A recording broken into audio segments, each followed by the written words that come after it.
Γεια σας παιδιά, εγώ είμαι η Μαργκότ, είμαι και εγώ μία από τους πολλούς που έχουν αντίσταση στην ινσουλίνη και έχω ξεκινήσει την ένεση την Trulicity. Έχω μπροστά μου τις οδηγίες κάθε φορά, οδηγίες χρήσης, χορήγησης μάλλον. Κάθε φορά νιώθω ότι πάω κάποιο μακρινό ταξίδι γιατί έχει ολόκληρο πάπυρο. Μάλιστα οι οδηγίες χρήσης είναι ολόκληρο αυτό εδώ το χαρτί.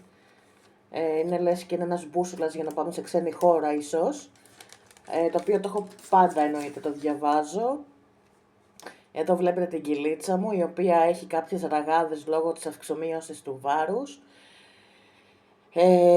Έχω χάσει πριν από 2 χρόνια 50 κιλά, τα οποία τα πήρα δυστυχώς πίσω και όλο αυτό μου προκάλεσε ένα βραχικύκλωμα στον οργανισμό μου, με αποτέλεσμα να καταντήσω, να καταλήξω σε αντίσταση στην ινσουλίνη.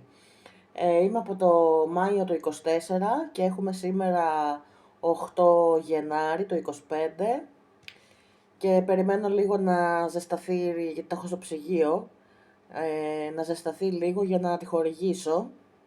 Αποφάσισα να ανοίξω ένα κανάλι στο YouTube, κυρίως για να πάρω θάρρος, να βοηθήσω τον εαυτό μου και γιατί όχι να μπορέσω ίσως να ενεργοποιήσω και άλλους ανθρώπους, γιατί όλοι μας χρειαζόμαστε κάποιο πουσάρισμα, κάποιο σπρώξιμο.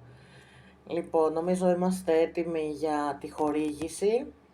Αφαιρούμε το έμβολο, το πλαστικό το καπάκι και τη βάζουμε εδώ, ξεκλειδώνουμε και πατάμε. Και περιμένουμε λίγο για να φύγει το φάρμακο. Μέσα στις οδηγίες έχει να επιλέξουμε κάποια θέση. Εγώ τις κάνω στην κοιλιά. Με βολεύει γιατί κάθομαι εδώ στο γραφείο μου και είναι πολύ πιο εύκολο να την κάνω.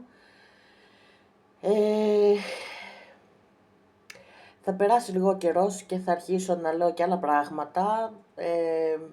Είναι ακόμα η αρχή του καναλιού. Δεν έχω ακόμα τις απαραίτητες γνώσεις για να κάνω μοντάζ και τα σχετικά, οπότε ό,τι λέω είναι επιτόπου, δεν είναι κονσέρβα, είναι φρέσκα τα προϊόντα. Αυτά, κάντε μία εγγραφή, κάντε like, αφήστε κανένα σχόλιο παρηγοριάς και θα τα πούμε εν καιρό. Να είστε καλά.